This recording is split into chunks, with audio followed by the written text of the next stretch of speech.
வணக்கம். தாய் வீட்டிற்கு வந்திருக்கும் வரப்போகும் அனைவருக்கும் வாழ்த்துக்கள். வணக்கத்தோடு சொல்லிகிட்ருக்கேன்.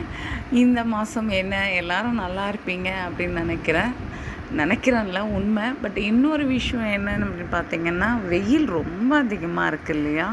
தயவு செஞ்சு எல்லோரும் வெயிலை எப்படி அதை ஹேண்டில் பண்ண முடியுமோ, கடக்க முடியுமோ.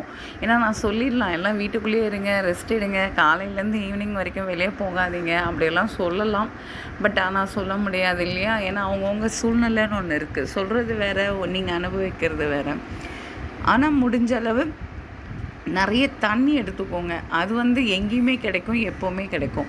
ஸோ அந்த விஷயத்தில் மட்டும் சொல்ல வரேன். நிறைய ஃப்ரூட்ஸ் எடுத்துக்கோங்க, சாலட் எடுத்துக்கோங்க. அப்படி இப்படின்னு சொன்னால் எல்லாருக்கும் எல்லா வசதிகளும் இருக்குமா நமக்கு தெரியாது. ஸோ ப்ராக்டிக்கலாக தண்ணி மட்டும் எங்கே வேணாலும் கிடைக்கும். உடம்புக்கு தேவையான அளவுக்கு தண்ணீர் இருந்தால் போதும், எல்லா பிரச்சனைகளையுமே சால்வ் பண்ணிக்கலாம். ஸோ அதுக்கேற்ற மாதிரி பார்த்து நீங்கள் தான் உங்களுடைய லைஃப் ஸ்டைலை நீங்கள் தான் ஷெட்யூல் போட்டுக்கணும். அது ஒரு விஷயம்.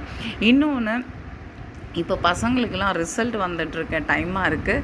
ஸோ அதனால தான் நான் இந்த டைம் உங்களுக்கு பேச வந்தேன். வருஷம் வந்துடுவீங்களே, பசங்களுக்கு ரிசல்ட்டுன்னா அப்படின்னு வேறு என்ன பண்ணுறதுமா? இப்போ இருக்க பிள்ளைங்கள்லாம் ரொம்பவே ஷார்ட் டெம்பராக இருக்காங்க.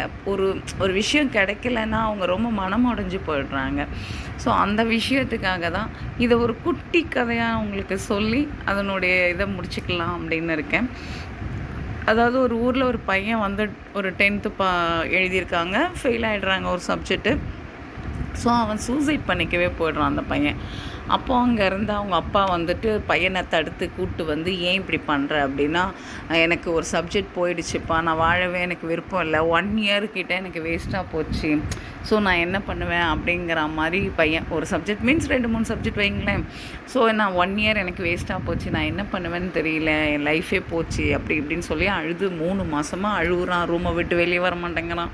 ரொம்பவே ஃபீல் பண்ணிகிட்டே இருக்கான். இதை பார்த்து அவங்க அம்மா அப்பாவும் ரொம்ப ஃபீல் பண்ணுறாங்க. ஒரு நாள் அவங்க அப்பா சொல்கிறாங்க, சரி நம்ம வயல் வரைக்கும் போயிட்டு வரலாமா வான்னு சொல்லி பையனை கூப்பிட்றாங்க. அவன் முன்னாடி வரலன்றான்.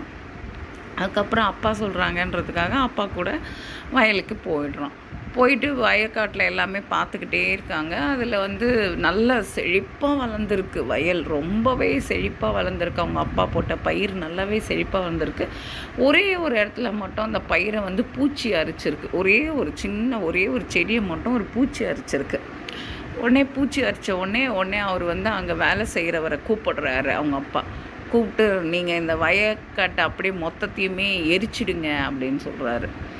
மொத்தத்தையுமே எரிச்சு விட்டுருங்க, பூச்சி அரிச்சிருக்கு அப்படின்னு சொல்லிட்டு. அப்போது உடனே அவங்க பையன் அவங்க அப்பா கிட்டே கேட்குறான், என்னப்பா ஒரே ஒரு செடியில் தான் பூச்சி அரிச்சிருக்கு, நீங்கள் என்னென்னா மொத்த வயலையுமே எரிக்க சொல்கிறீங்களே, இது எப்படிப்பா? மற்றதெல்லாம் நல்லா தானேப்பா இருக்குது, இந்த ஒன்றே அதையும் நம்ம வெட்டிட்டு சரி பண்ணிக்கலாமேப்பா, ஏன்ப்பா அதுக்காக மொத்த இதுவுமே அழிக்க சொல்கிறீங்க அப்படின்னு சொல்லி. அப்போ தான் அவங்க அப்பா பையனுக்கு பாடம் புகட்ட தான் அந்த வேலையை செஞ்சாங்க. அப்போ அவங்க அப்பா சொல்கிறாங்க, இதே தான்ப்பா நீயும் பண்ணிகிட்ருக்க, மொத்த லைஃப்மே நமக்கு ரொம்ப நல்ல எதிர்காலம் இருக்குது, வாழ வேண்டிய வயசில் நல்ல எதிர்காலம் இருக்குது. நீ இந்த ஒரு சப்ஜெக்ட்டுக்காக, இந்த ஒரு விஷயத்துக்காக நீ இவ்வளோ ஸ்பாயில் பண்ணினா வாழ்க்கையே போயிடும்ல. இப்போ அம்மா அப்பா சொன்னது முட்டாள்தனம்னா அப்போ நீ பண்ணுறது என்ன அப்படின்னும் போது தான் பையனுக்கு உணர்வு வந்தது. ஓகே, நம்மளும் இதை தான் பண்ணிகிட்டு இருந்திருக்கோம். ஒரு சப்ஜெக்ட் போயிட்டோன்னா படித்து எழுதிக்கலாம், இல்லை வேறு பார்க்கலாம், அதை விட்டுட்டு நம்ம உயிரையே விடுறதுக்கு துணிச்சிட்டோமே அப்படின்னு சொல்லிட்டு குழந்தை ஒரு அளவுக்கு மைண்டில் அப்பா கிட்ட சாரி கேட்டுட்டு வாழ ஆரம்பித்தாங்க.